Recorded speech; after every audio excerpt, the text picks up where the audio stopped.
Boston again आपके सामने, very interesting as promised.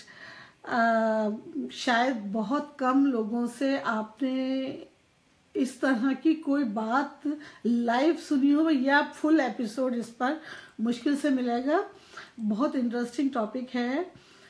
हमारे जो यूपी के बहुत ही रिच ग़िज़ाएँ हैं, रिच फूड है, नहारी, पाए, बिरयानी, कबाब, वो और उनसे रिलेटेड या उन पर कही जाने वाली शायरी। तो ये शायद आपको कहीं बहुत कम मिलेगा, पर you will love it, so stay with me and keep listening. देखिए, जब जो नवाबों का, राजाओं का ज़माना था, उनके पास करने के लिए कुछ काम तो था नहीं, तो उन्होंने दो ही चीज़ें सबसे ज़्यादा की हैं। उनमें एक इमारतें बनवाना है और दूसरे खाने। और खानों का इतनी लंबी फहरिस्त है कि अगर आप कश्मीर से कन्याकुमारी तक एक सफ़र तय करें सिर्फ फूड के लिए, तो वैरायटी गिनना शायद मुश्किल हो जाए। तो कबाब, सीख के कबाब हैं, और आपको पता है कि सीख के कबाब कश्मीर से कन्याकुमारी तक हर जगह बनते हैं, हर जगह उनकी अपनी किस्में हैं, अपना उनका एक यानी जो रीजनल मसाले होते हैं उनके साथ वो लोग बनाते हैं, खाते हैं। लेकिन काकोरी के सीख कबाब वर्ल्ड फेमस हैं, दुनिया जानती है। जो कबाब जानता है वो काकोरी के कबाब जानता है। और रिसेंटली, यानी इतने अरसे से मैं खा रही हूँ, बना रही हूँ, रिसेंटली मुझे उसकी सीक्रेट रेसिपी का पता चला कि काकोरी के कबाब जो कीमे में बनते हैं, चाहे वो कीमा बीफ का हो, गोट का हो, लैम हो या चिकन का, लेकिन जो गोट के ऊपर से एक बिल्कुल फैट की एक बहुत बारीक एक परत उतरती है, जो बहुत बारीक सी लेयर होती है। काकोरी के कबाब उस लेयर में बांध कर बनाए जाते हैं। दैट इज वाई वो सबसे ज़्यादा टेस्टी होते हैं, बहुत रिच और फैटी, लेकिन मशहूर हैं, लोग खाते हैं, लोग पसंद करते हैं। और काकोरी के कबाब खाते खाते हमारे आमिर खान साहब ने रंगे बसंती में कहा था कि काकोरी के कबाब खाते खाते अंग्रेज़ों का पैसा लूटेंगे और उससे बंदूकें बनाएंगे और फिर आज़ादी हासिल करेंगे। तो काकोरी के कबाबों को तारीख़ी हैसियत हासिल है। तो इट वॉज अमेजिंग कि यार खाने जो हैं हमारे कल्चर में इतने डीप रूटेड हैं कि उनसे बचकर हम कहीं नहीं जा सकते। ऐसे बिरयानी के बारे में है। बिरयानी कश्मीर से कन्याकुमारी तक आज शायद मोर देन 200 टाइप्स की बनती है। हुआ यह था कि एक बहुत मिसाल मशहूर है हमारे यहाँ कि यानी यूपी में, कि बिरयानी अगर मुग़लों ने अपना टाइम, अपना वक्त बिरयानी की 200 तरह से बिरयानी को कैसे बनाया जाए, किस तरीके से रेसिपीज़ 200 तरह की बिरयानी बनाने की ईजाद की जाए, अगर मुग़लों ने अपना टाइम इस बात पर खर्च न किया होता, गवाया न होता, तो अंग्रेज़ों का हिंदुस्तान पे कब्जा नहीं होता। तो this is a sad part, sad story, but it is still funny yet कि बिरयानी यानी खाना हमारी लाइफ का हिस्सा है। It's not just to eat और that's it, it's a part of our life. तो बिरयानी पे मैं आपको एक शेर सुनाऊंगी। एक छोटा सा कथा है, छोटा सा क्या कथा है एक। तो अर्ज किया है कि कहीं जो पुलाव भगारा गया, जमीन से फलक तक भपारा गया। भपारा जो स्टीम उठती है ना जब भगाते हैं चीज खाना, तो कहीं जो पुलाव भगारा गया, जमी से फलक तक भपारा गया, इसी गम में शैतान मारा गया कि मोमिन पे ये क्या उतारा गया। अजीब व गरीब डिश है, बगैर यानी थोड़ा सा तनकीद हो जाएगी, थोड़ा सा क्रिटिसिज्म हो जाएगा, otherwise I would love to say कि मुगलों से नफरत करने वाले भी बिरयानी खाते हैं तो इस अफेक्ट ऑफ आवर लाइफ, पर it's not just to think says कि अब मैं कोई तनकीद नहीं कर रही हूँ, but it's fact. Okay, so हुआ ये कि अगर आप, मैं सिर्फ यूपी वाली जो रिच फूड है उनकी बात कर रही हूँ, तो उनमें एक बहुत अच्छी और बहुत ही यमी डिश है निहारी। अब निहारी का सिर्फ निहारी के ऊपर यानी उसकी रेसिपी का मसला नहीं है, या उसकी यमी होने का मसला नहीं है, उसके पीछे एक कहानी है, और वो कहानी अपने आप में इतनी इंटरेस्टेड है कि शायद जितनी नहारी खुद यमी है। हुआ यह था कि यूपी में लखनऊ के इलाके में कहस का ज़माना था, और नवाब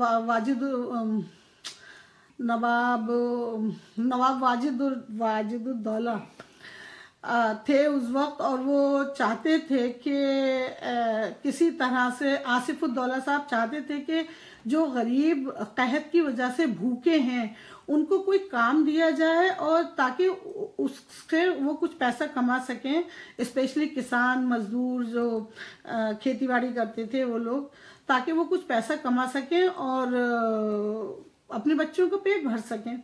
तो आपको पता ही है कि आसिफ यानी मुगलों को और तुर्कों को बिल्डिंगें बनाने का बहुत शौक था, तो आसिफुद्दौला ने लखनऊ में बड़े इमाम बाड़े की बुनियाद रखी, और उसका मकसद अपने दीन का या अपने मजहब का प्रोपेगेंडा नहीं था। उसका असल वजह यह थी कि जो लखनऊ के सराउंडिंग एरिया में गरीब गुरबा भूख और कहत से मर रहे थे, उनको कुछ काम मिल जाए, क्योंकि उस जमाने में ऐसा नहीं होता था कि हमारे बच्चे भूखे मर जाते थे, लेकिन लोग अपनी गैरत की वजह और इज्जत के वजह से किसी के सामने हाथ नहीं फैलाते थे। तो चूंकि वो हाथ नहीं फैलाते थे, शुरफा थे, गरीब थे लेकिन शरीफ लोग थे, तो वो आन के तो नहीं कहेंगे कि भाई हमारे बच्चे भूखे मर रहे हैं। तो ऐसे लोगों के लिए उन्होंने बड़े इमामबाड़े की तामीर करवाई, और उसकी पूरी तामीर रात में होती थी, कंदीलों में और आग जला के रोशनी की जाती थी, ताकि लोग वहां आए और उसमें बैठे, उसमें काम करें, और सुबह उनको खाने में जो शायद उस वक्त बहुत सस्ता रहा होगा, जो गाय उसके बीफ का जो पाए होते हैं उसके ऊपर हड्डी पर जो गोश्त होता है, वो शायद उस वक्त बहुत सस्ता रहा होगा, तो उसकी नहारी बनवाकर सुबह सुबह उनको खाना किया जाता था, जो कि पूरी रात काम करते थे। तो इसलिए सुबह उनको खाने में, नाश्ते में वो गोश्त और रोटी दी जाती थी। इस वजह से नहारी वजूद में आई। Can you believe me? वो नहारी और कुलचे सुबह नाश्ते में उन मजदूरों को दिए जाते थे, और वहां से वो अपनी रात भर का जो भी काम होता था उस काम को करके अपनी मजदूरी लेकर नहारी खा के पेट भर के जाते थे, ताकि अपने बच्चों का पेट भर सके। तो ये जो बड़ा इमामबाड़ा, छोटा इमामबाड़ा लखनऊ में जो है मौजूद, आज भी है, उसके पीछे सिर्फ ये एक कहानी थी, लेकिन उसने हमें इतनी खूबसूरत बिल्डिंग के साथ साथ नहारी भी दी है, एंड आई लव इट। और जो लोग नहारी खाते हैं वो मेरे घर आए, मैं I make it for you and you will love it. तो बहरहाल नहारी की अपनी एक कहानी है और बड़ी तारीफ़ी हैसियत है इस डिश की। उसके बाद मैं आपको एक चीज़ और बताऊं, लखनऊ में ना एक है चाणक्य करके, उनके यहाँ उनके 4 पुश्तें सिर्फ कुल्फी बनाती हैं, सिर्फ कुल्फी होती है उनकी, और उसमें इतनी इजादात हो गई हैं कि रिसेंट ईयर्स में उन्होंने पान के अंदर कुल्फी डाल दी है, यानी जमा हुआ पान है जिसमें कुल्फी होती है और रबड़ी होती है। तो और उनकी दुकान पे बड़ा खूबसूरत शेर लिखा हुआ है, कोई क्योंकि लोग उनसे जानना चाहते हैं कि भाई हमें इसकी रेसिपी बताओ, तो they never give to anybody, लेकिन उन्होंने अपनी दुकान पे बड़ा मजेदार एक शेर लिखाया हुआ है। वही शेर नहीं है, एक हाइकू है कि बोल तो पाती नहीं, बताऊं कैसे आपके काबिल बनी, बोल तो पाती नहीं, बताऊं कैसे के आपके काबिल बनी। तो ये चीजें हैं, यानी अब आप मुझसे मत पूछे कि रेसिपी क्या है, और रेसिपी खुद तो बोलेगी नहीं, वो बताएंगे नहीं, तो उन्होंने ये चीज लिखी हुई है। तो इस यानी लखनऊ का तो पूरा कल्चर ही आपको देखिए शायराना है, और खाने उससे इवन मोर शायराना, नाम भी और उसमें भी। तो हालांकि आसिफुद्दौला के बारे में तो ये मशहूर भी है, आज भी मशहूर है कि जिसको न दे मौला उसको दे आसिफुद्दौला। तो ये इमाम बाड़ों की कहानी थी। अभी मैं आपको एक और बहुत ही यमीएस्ट डिश है, एंड आई कैन प्राउडली से कि मेरे पाए बहुत अच्छे बनते हैं। तो अगर आप खा सकते हैं बीफ के पाए तो कम टू मी, मैं उस पर आपको एक बहुत मजेदार कहानी सुनाऊंगी। ये कहानी है कि गालिब जो थे वो आप सबको पता है कि बहुत ही नफीस मिजाज के थे, बहुत ही नफीस तबीयत पाई थी, और कम खाते थे और मगर बहुत अच्छा होना चाहिए। तो जब वो अपनी पेंशन के लिए कलकत्ता और हैदराबाद और लखनऊ कहाँ जा रहे थे, तो वहाँ किसी से मांगे होंगे पाए, क्या हुआ था अब मुझे वो पूरी हिस्ट्री याद नहीं है कि क्या हुआ था, लेकिन वो नहारी पे वो 4 शेर याद हैं, वो मैं आपकी नजर कर रही हूँ, वो मेरे पास यहाँ लिखे भी रखे हुए हैं। तो अब्दुल रहीम की नहारी और पाए बहुत मशहूर हैं, ये उसी के हवाले से, और उन्होंने असल में याद भी दिलाया था हमारी लास्ट विजिट में। वो कहते हैं कि हजार नेमतें परवरदिगार बस जाए, हजार नेमतें परवरदिगार बस जाए, पुरानी दिल्ली से चलकर हमारे घर आए। ये पाए जो है इसका मतलब है दिल्ली की इजाद है इस शेर के मुताबिक। तो पुरानी दिल्ली से चलकर हमारे घर आए, जनाबे हजरते गालिब जो लखनऊ आए, जनाबे हजरते गालिब जो लखनऊ आए, पकड़ कर बैठ गए वो रहीम के पाए। तो रहीम के पाए और निहारी और बिरयानी बहुत मशहूर है, बड़ी मशहूर दुकान है। जो लोग लखनऊ के हैं उन्हें मालूम है कि लखनऊ में इसकी क्या हैसियत है। आई थिंक बाड़ा हिंदू राव इसमें है, सफदरजंग दिल्ली में, जहां औरंगजेब के ज़माने की बहुत बड़ी एक देग है पीतल की, वो ज़मीन में लगी हुई है, और आज भी उस देग में पाए बनते हैं। सुबह फजर की नमाज के बाद, और 2-1.5 घंटे में वो देगें खाली हो जाती हैं।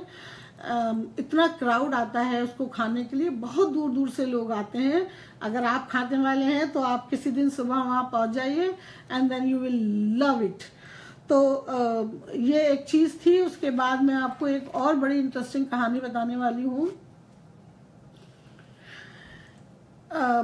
इत्तेफाक से लखनऊ का ही है, लेकिन ये है नवाब गाजीउद्दीन हैदर साहब।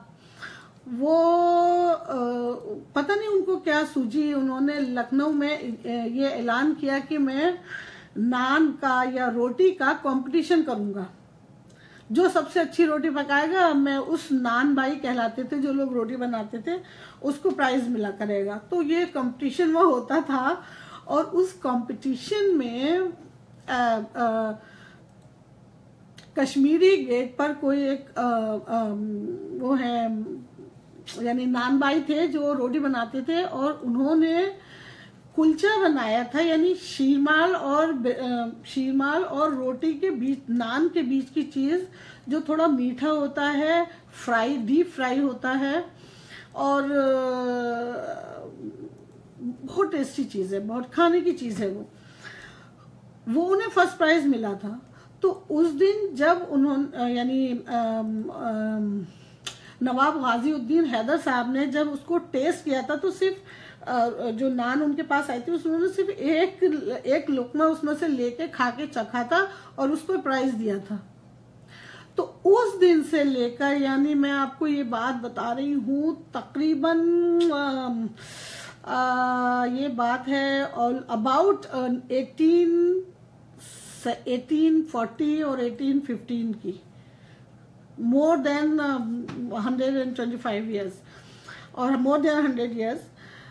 उस वक्त से लेकर आज तक उस नान बाई की जो नस्लें हैं, वो जब वो नान बनाती हैं, वो जो कुलचा बनाती हैं, उसमें एक निवाला टूटा हुआ होता है, यानी उन्होंने उसको शेप दे दी है, ऐसी पूरी गोल रोटी में से एक निवाला टूटे हुए की शेप, और वो आज तक एज इट इज चल रही है। और खाने, मतलब ये ट्रेडिशन ऐसे हैं जो शायद अब हमें किसी किताब में पढ़ने पड़े, या कुछ दिन के बाद ये रहे ना रहे, क्योंकि ना तो अब आसिफुद्दौला है जो इमाम बाड़ा बनवाएंगे, बल्कि उनका एक बहुत मजेदार शेर है आसिफुद्दौला का कि जहां में जहां तक जगह पाइए, जहां तक जगह पाइए इमारत बनाते चले जाइए। ये तो पता ही है सबको कि मुगलों ने बेशुमार इमारतें बनवाई हैं। तो उसी का ये एक किस्सा है कि जब ये खाने और ये ट्रेडिशन हमें कहीं नहीं मिलते, ये माउथ टू माउथ हम तक पहुंच रहे हैं। अल्लाह करे कि कोई इनको रकम कर दे और कहीं ये जमा हो जाए, क्योंकि देखिए हमारे सिर्फ खाने के लिए नहीं है, ये हमारी पूरी कल्चरल लाइफ है। कितने सारे मुहावरे खाने पर हैं, ये मूंग और मसूर की दाल, अरे भाई दाल में कुछ काला है, ओफो गरीबी में आटा पतला कर दिया। तो ये हमारा कल्चर है, बहुत खूबसूरत कल्चर है। अब ना तो कोई मुहावराती जुबान बोलता है और ना इसमें इंटरेस्ट है, और यहाँ आने के बाद तो हम बहुत सारी चीजें भूल भी गए हैं। मुझे याद आ रहा है जब हम बात कर रहे थे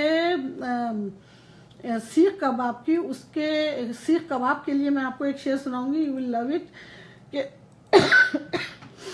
मजेदार है बहुत। कहते हैं कि कज़ा कहते हैं मरने के मौत को, कज़ा के बाद भी दम को निकलते देखा है।